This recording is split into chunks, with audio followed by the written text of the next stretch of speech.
Kids take everything. I thought I'd share a little story with you, okay? So my kids went to school today, and I've been a stay-at-home dad for over 10 years now, okay? It's something that I wanted. It's something that I didn't know I was getting myself into. I really want to be a dad. That was my legend. That was my story. I really did. I was raised and I really did believe that to become a dad meant that I was going to go to work, be the breadwinner, come home, hang out with my kids, be involved in their life. Very much like Leave It to Beaver.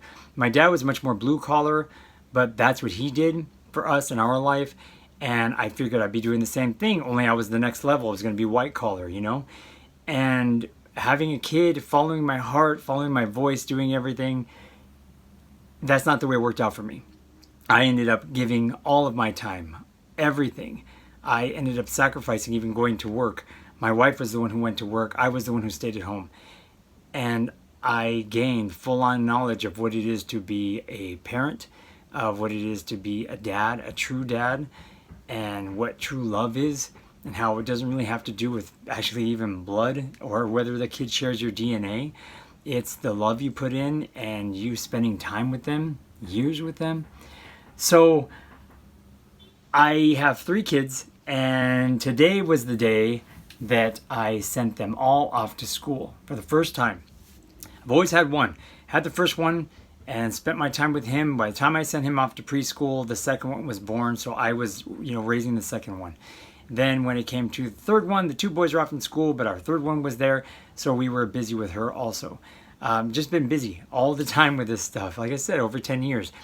And so this morning, once they got set up, I knew this day was coming. And this morning when I sent them off, and my wife and I were really happy. I had plans. I thought, I have a lot of writing I got to do. There's vlogging I would like to get done and things I'd like to share with people out there. And I sat at the computer, started doing things, and the thing that came up wasn't the writing or what I was going to do. I realized that the kids take freaking everything from you. They take everything from their parents.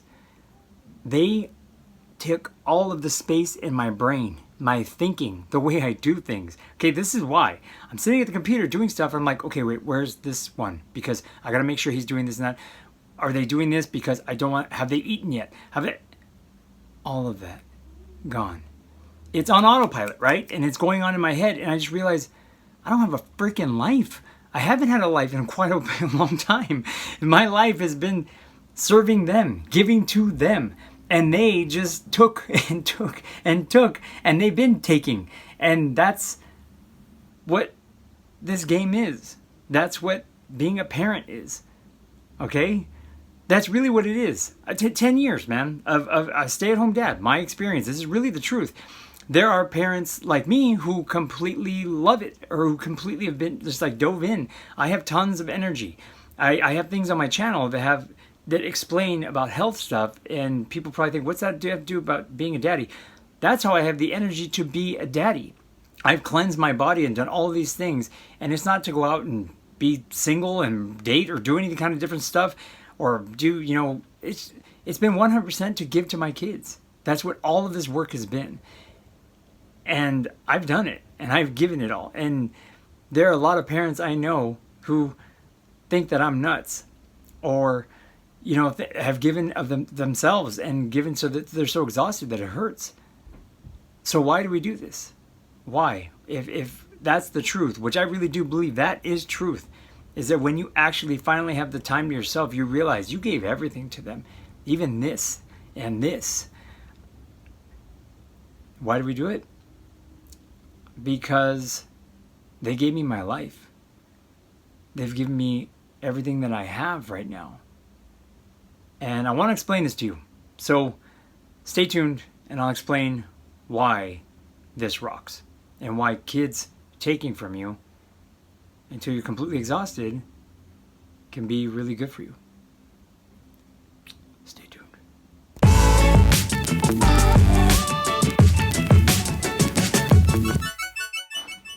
Welcome to the Legendary Daddy channel. I am Legendary Daddy. This is my book, The Legendary Daddy, and I'm talking today about kids taking everything from you. It's the truth. It really is the truth. So if you see parents that seem to be kind of broken, or you see people who are completely just frustrated with being a parent to these children who are nagging, crying, any of that kind of stuff, or even just the ones who are good, who you have to constantly take care of, you have to constantly feed, even if you're not doing that and you're dropping them off somewhere, picking them up somewhere, you're constantly doing everything for them. That's the truth. They take a lot. They take everything from you. And that's what I want to talk about today, because that's what I really realized by having them go off to school, and realize that I haven't had a time to myself in quite a long time. I've been okay with that. I'm not, this isn't a complaint. This isn't something where I'm saying like, I'm against this or kids are horrible because of it. This is something that I chose, and it's because I'm completely dedicated to this. This is my life.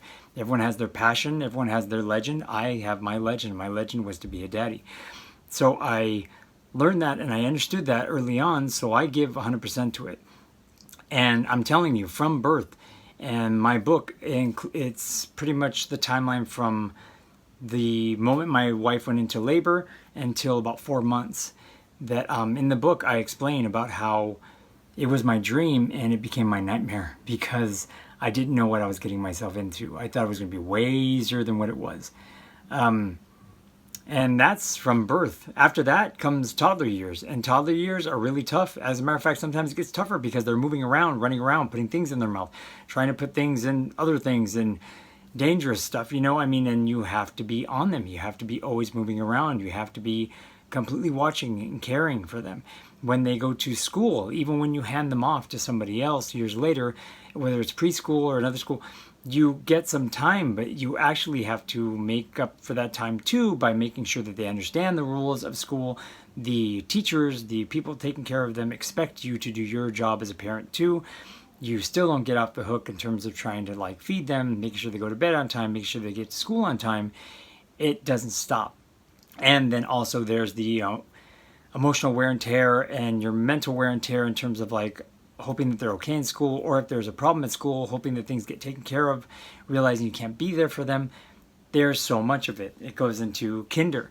It goes into them hanging out with kids who maybe you did a bunch of work like I did so much work and taught them right in so many ways, and then they get to school and they're around kids who are just completely, that's the first time they're actually learning because their parents were a lot more relaxed or didn't put too much limitations on them, and now it's the kinder teacher's job to say no, you can't hit, sorry, maybe where you came from, that's what you learned is you can bonk someone on the head with a block. You can't do that, okay? We're going to learn the rules of the class. And this is years and years and years of just taking and taking and taking. My kids are 10, 8, and 4 now. They're all in school. And year after year after year, as they've grown, they've taken all of my time, everything that I've had. And they're supposed to. This is part of the process. This is part of being a parent. If someone tells you otherwise, or it's it doesn't have to be that bad. No, it's pretty bad. It gets kind of rough. They're full of shit.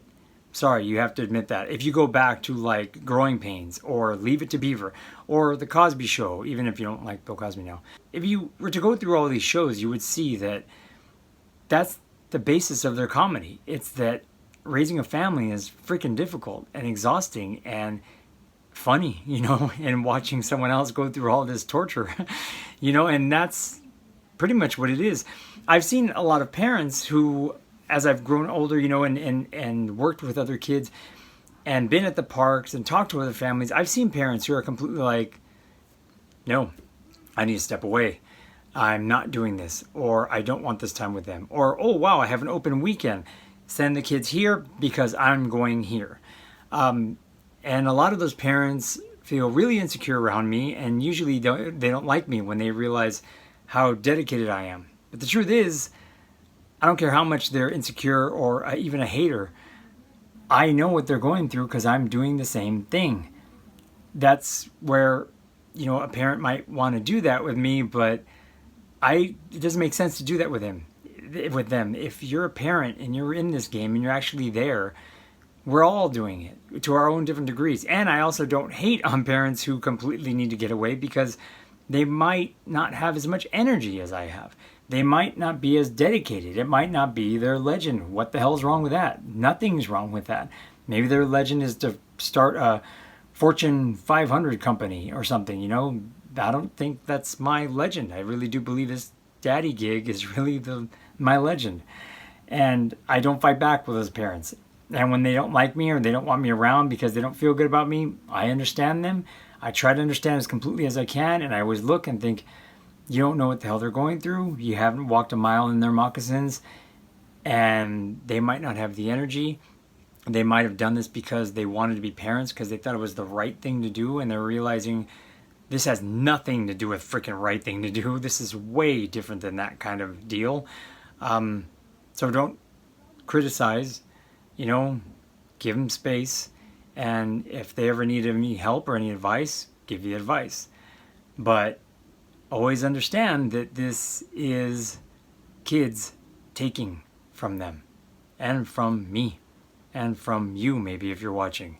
That's the result. It exhausts the hell out of you. Let me tell you a bit about how it exhausts the hell out of you. It's taking on a way crazy level, okay? I mean, it's pretty much like 24 hours a day, 7 days a week. If you're with them all the time, your body gets exhausted. Your body can, I mean, muscle tension, whatever the heck it might be, that's part of it. Being exhausted and kids having a certain amount of energy where people are like, wow, look at how great. They have so much energy. You know, would you just love to plug into them, you know, into that? Unfortunately, it's not the way it works. It is completely exhausting for the parent who is older and who is on their way to living a life of losing more energy. It's a young man and young woman's game, really. I am 46 right now, and like I said, I do my best to keep myself healthy, and all that health goes to being able to be with my kids and keep up with them and watch after them and do all that kind of stuff, you know. There's no drinking involved because I can't even imagine myself. I can't. How the hell would I deal with a hangover? Or, I mean, it's not even possible, you know. It's not even just because there's no like, oh, drinking's wrong. It's like, I can't. There's no way I would be able to do it and do the parenting thing at the same time. It's just, I can't afford to give up that much time to something else because they are always taking my time. They're taking everything. When it comes to getting sick, kids go to school, they get sick, they come home, they bring it to you. Ask any teacher, any elementary school teacher, they all get sick because that's the place. Kids are completely doing that all the time, you know, just that's what they do, and it spreads around, so you end up getting hit by it. Or when you end up getting physically exhausted enough, you might find that too, that you might find that you crash. Your metabolism might just take a wonk, or you might, it's just really, really, really, really crazy how sick you can get just from doing all of this work. And I mean, think about not only that, but when it comes to like body, physical, material stuff, financially, they take everything from you too. I mean, you have to think about them. Things have to go to them for security, for safety, shoes, socks, food, all this different kind of stuff. I mean, that's not even the vacations if you want to plan something. I mean, you have to do all that. That's putting you off. Like I said, kids take everything. This is what was flashing through me, and I was realizing when I finally had a moment to myself. Emotional. Think about the emotional, okay? The anxiety that you have to go through. My wife had to deal with a lot of that because this wasn't exactly her legend. And when she did it like a champ, I mean, she did everything healthy. She did everything natural. And I think she realized it's just the exhaustion, not the exhaustion or physical, because she's healthy too. It was the anxiety. Having to handle how she handles fear or tension or her love for the kids and not wanting them to get hurt. And me trying to explain to them they came in this world to get hurt. That's part of the story. You can't point to any one person on this life and say, like, that person never got hurt because their parents protected them. That's not the way it works. It's not part of your story, a life story, a human life story. So that anxiety, and for some, that anxiety, maybe they don't choose anxiety. Maybe instead they get angry. There have been stories about that. Actually, I think there was a movie about that. It's called Boiler Room, maybe, where the son had big problems thinking, like, why was it when I fell down and made myself bloody from hurting myself on my bike, you hit me? And the dad explained, like, the feelings I had, that just, you don't know the love you have for somebody. You never even knew you really had that until you have a child and you're caring for them. And sometimes that can happen where it doesn't really come out of anxiety or being frozen with fear. It comes out in anger or in yelling, which is something that when you look in the mirror and you realize, like, that's all I am now, these are my emotions from having a child. They take everything. You understand? It changes everything. Think about it on a spiritual level. There, patience. Patience is a virtue, all this stuff. Kids will completely wear you out until you have no more patience, until you can't take it anymore. And sometimes it's supposed to go that way, so that you lose your patience and finally get upset because you've been trying to play good guy for so long. So patience can get completely broken. You can lose it until you're completely out. And even on a spiritual level too, when you decide caring and loving and trying to do the right thing, when you're doing that for a child and you end up caring for them so much where you realize that you're losing the care for yourself. I realize this, I think it's mostly is when there's a newborn, because the newborn's not doing anything offensive or hurtful or anything like that. They're crying because they need to be fed, or they might have gas, or they having bad dreams or something, and you are just giving. You are giving of everything that you can, and you lose the opportunity to be able to even just take care of yourself, to take a shower, to eat properly, to sleep properly. Yeah. So, I know this, and I'm explaining this to you not because I'm trying to say give kids a bad rap or anything like that. I want you first to know that I know this. I've lived this, okay? 10 years. I'm hoping that Malcolm Gladwell's 10 years to create genius has made me a genius dad by now, because I've dedicated all of my time. And I did so with frustration, with an open heart, with anger, with love, with everything that you can go all over the spectrum. So I understand this. And people don't understand that because they usually see me very happy with my kids, and they don't understand how I understand that they take. I understand that they've taken everything. I understand that they're going to. I'm 46. Like I said, I have healthy things on this channel about healthy, about keeping your body healthy, and most of that has been to be able to take care of my body so I can take care of my kids, so I can carry them and not have pain. My dad never made that transition, and he died very young, and I lost my father. I understood from seeing the way he did it and from him not knowing how to do it different that I had to make a change if I was going to do this, because it's not a sprint, it's a freaking marathon, and I want to be ready for it. And you can do it too. So health for the kids, but at the same time, when it comes to this taking thing and keeping healthy, I told you, they're getting more energy, and I'm getting older. I'm going to be losing a lot more, and I'm not even in the teenage years with them yet. Imagine how it's going to be then. Whew, I'm fucked, aren't I? So, I'm not really. But if you think that, that's totally okay. Because I'm making joy out of this, and I'm going to. And yes, there are haters. There's been all my life. There's been that when it comes to doing this parenting thing. The ones who think like, oh, he thinks he's hot shit because he does this for the kids and because kids like him. Listen, I don't care of your hate, your insecurity. You can kiss my ass. I'm giving, and my kids are taking just like they're doing to you. But I can share some things because I think that there's a way to do it right. So recently the kids went off to school, and one of the first things that came to mind was I have to clean the bathroom. I have to clean the shower. I'm like, I've been hearing, it's like, it's dirty, we're going to have to clean it. That's what's coming to me right now. I'm doing a little bit of writing, and I'm thinking about my vlog, but I need to clean. And in a way, the cleaning was also cleaning me. And I knew this. Once I started doing it, I was like, cleaning. And it reflects back. And I'm actually cleaning inside here in some ways. And why am I doing that? Why would someone just be like, oh, because I know the result of it. It's more energy, feeling better. And then when it comes to the writing is very similar too. Or doing the vlogging. It's something that is giving to other people, but it's also cleansing me. It's also allowing me to get this stuff out, and it gives me more energy. And the cleaning was such a good thing. So when realizing that not just cleaning the bathroom, but I need to meditate. So I decided meditation is a big thing because I need to clean on what's going on in here. And also maybe I'll start getting stuff because I like to do it because I'll get certain things I need to do. So sitting in meditation for me, I don't just sit with, I pray, I say things out loud, I pray to angels, I pray to God, I pray to Earthly Mother. I do a lot of different stuff through prayer stuff and meditation. It's different almost every time.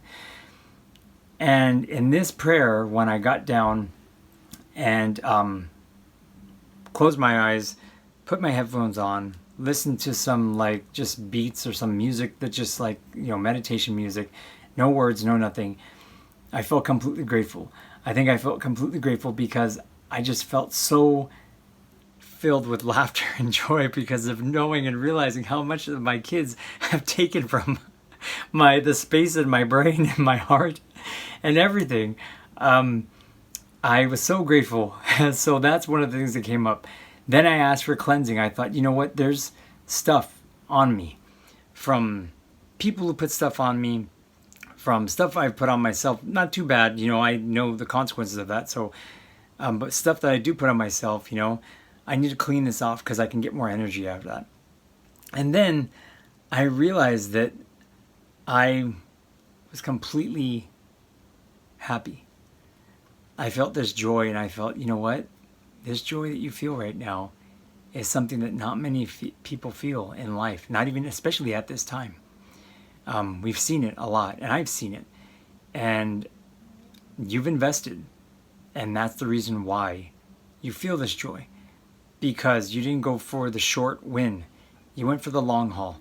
And you went after the things that you were taught. You went after the teachings that weren't just about, hey, we're going to get rich, we're going to have fun, we're going to party so much, you're going to be such a winner.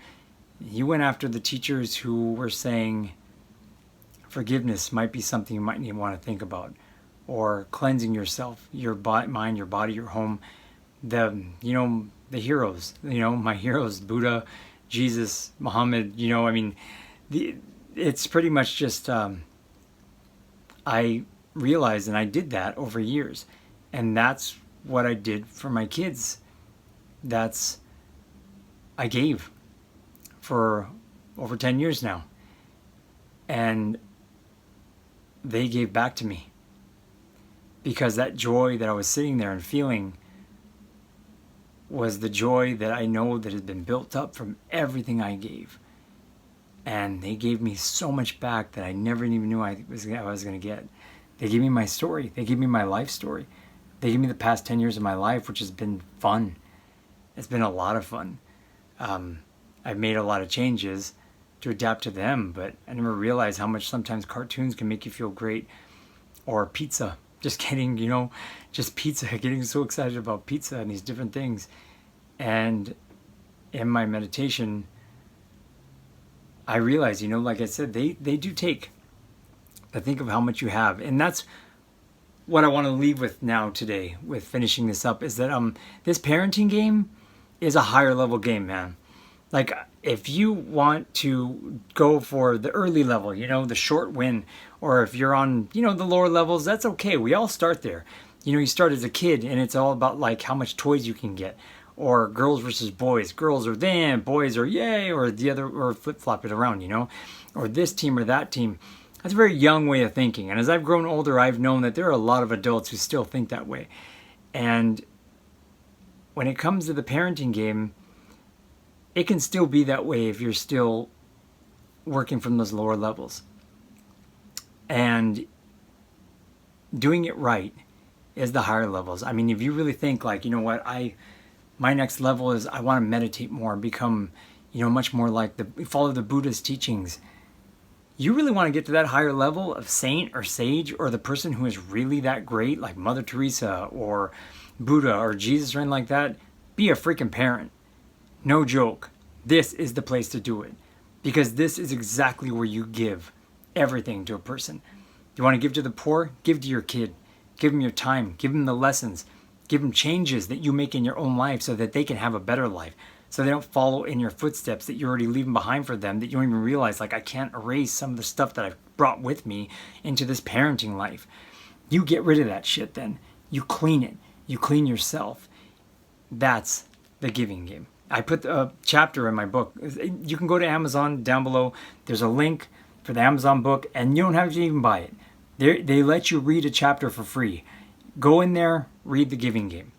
Because I learned about The Giving Game, or kind of made this up a long time ago, and I understood that this parenting gig is really the ultimate giving game.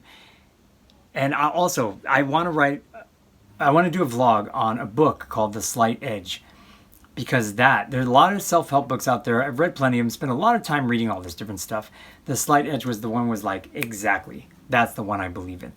And it's very much like The Giving Game. It's, you realize that the stuff that you're just given in life is just bright and shiny.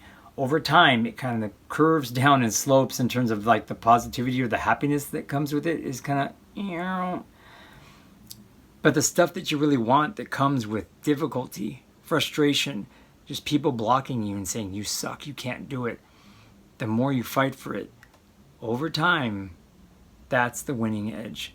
That's how you are on top, and you realize, I have such joy and happiness.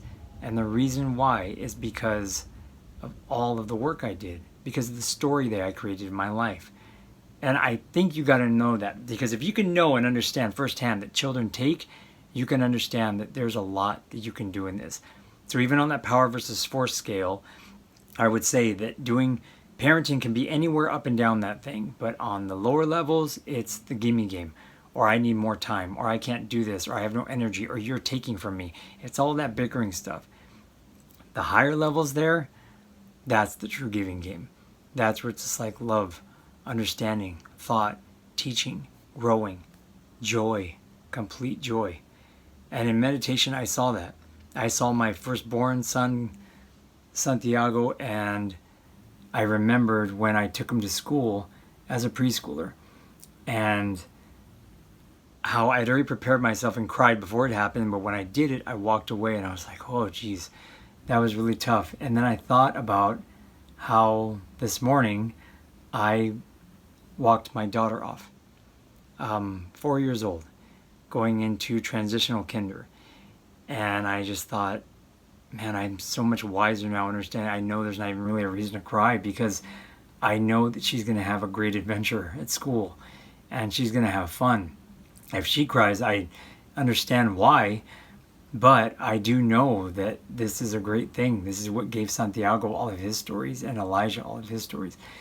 So I also looked at Santiago as a child in my meditation, and I had such love for him in my meditation, and I realized I don't think I've expressed that recently, because he's 10 years old now, and he can be a pain in the ass, and I have to be on him, and I'm teaching him about higher, different stuff now that's coming into his life as a 5th grader, about why not to choose what these other boys are doing or other girls are doing, and still choose maybe what might be right. I saw that and realized he has given me so much happiness. He's the one that inspired the book. And I need to hug him and kiss him and remind myself and him how much I love him. Because you can get lost in this whole giving game, and in the kids taking everything from you, and from you losing so much where it actually hurts sometimes. And you forget in that losing and in that hurt, why did I choose to do this? And I hope I just reminded you. I want to leave you with a lyric from a song called The End, and I think it was written by Paul McCartney, where he says, and in the end, the love that you take is equal to the love you make. And that's the joy I feel today. The love I'm taking with me every day, when they're not with me, I just feel so great. And the reason why that's there, it's because of the love that I gave to them, the love I made for them. And I hope that inspires you, any of you who are having a tough time with kids, because we need these reminders. And I wanted to share this reminder with you today, because this is, Legendary Daddy, man, this is the best deal in the world. This is the best job in the world. This is the best thing in the world. It's the best, and I want to remind you that. So I hope you're having a good day. I hope you like, subscribe, comment if you would like. You can tell me to screw off. It doesn't matter to me. I'm just really happy right now. So just thank you, and live your love. Live your legend.